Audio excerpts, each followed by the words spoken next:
Ladies, please! Huwag na kayong magtalo dito. Asikasuhin na lang natin yung kaso at nang makauwi na tayo pare-pareho. Attorney Ivan, I'm sure you can do it on your own. Hindi mo na kailangan i-involve yung plastic na yan. Nagpapanggap lang yan ng concern sa akin. If I know, mas concerned at worried ka pa sa kalagayan ni Ino ngayon. Kasi mas kampi ka sa rapist na yon kesa sa akin na sarili mong kapatid. Alam mo, pag hindi mo binago yung ugali mo, darating ang araw na wala nang tutulong sa'yo. Trixie, stop it! O edi ikaw na yung mabait. Ikaw na yung perfect. Ako na yung pasaway at loser. Happy ka na? At least ako, hindi bunga ng adulterous affair. At hindi ako iniwan ng nanay ko sa bangketa na parang basura.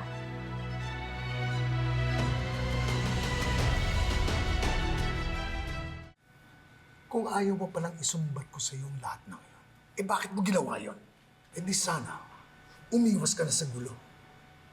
Hindi mo na naisip na sinasaktan mo palagi kami ng mami mo dahil sa mga ginagawa mo. Tapos ngayon, you're in trouble again. My God, you are my son. At kahit galit ako sa iyo, pinagtatakpan pa rin kita. And now, you're in trouble again. It's such a shame that your mom and I have done nothing but cover up for you.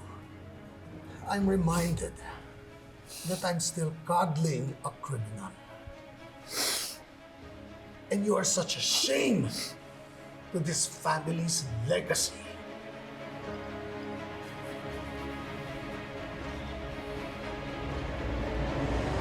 Trixie, tama na. Sumusobra ka na. Bakit? Totoo naman ah. Ako kahit ganito ako mahal na mahal ako ng mommy ko. Eh ikaw, ni hindi ka nga binalikan o hinanap man lang ng biological mother mo for more than 2 decades of your existence. Kasi, sino ba namang nanay ang gugustuhin magkaroon ng anak na ganyan yung itsura kagaya mo? So kahit gaano ka pa ka-perfect, kahit gaano ka pa kagaling, hindi ka matanggap ng magulang mo. Imbes na ipagmalaki ka nila, kinakahiya ka pa. Tama ka. Inabando na nga ako ng totoo kong nanay. Pero may tinang naman ako na proud sa akin. Alam mo kung ano pang laman ko sa'yo? Meron akong tatay na sobra ring proud sa akin. At gusto akong makasama. Gagawin ng lahat para ipagtanggol ako sa mga nang-aapi sa akin. Anak ka lang sa labas.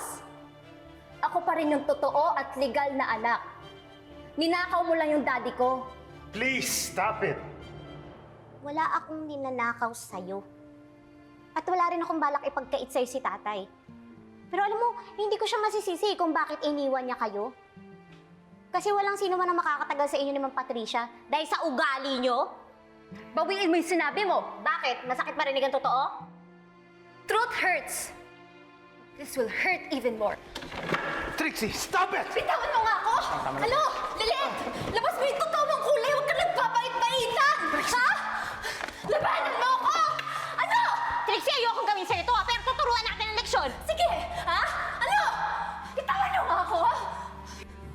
I read somewhere na brittle daw yung mga bones ng mga little persons. You want? Let's find out! Saan mo gusto unahin natin? Sa kamay mo? Sa paa mo? Or all of the above, ha? Ha? Tumigil ka na, sumusobra ka na, ha? Hindi ako titigil! Bitawan niyo ako! Tumigil ka na, Trixie! Baka imbes na pakawalan ka ng mga pulis, madagdagan pa yung kaso mo. Gusto mo bang matulog sa kulungan?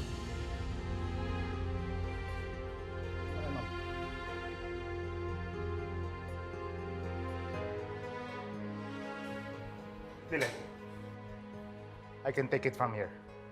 Ako na magpa-process ng release ni Trixie para wala nang gulo. Pwede ka na umuwi. Ano ba hinihintay mo? Umalis ka na! Umuwi ka na at matulog ka na maaga para naman tumangkad ka pa. Thank you so much, Saint Lilith.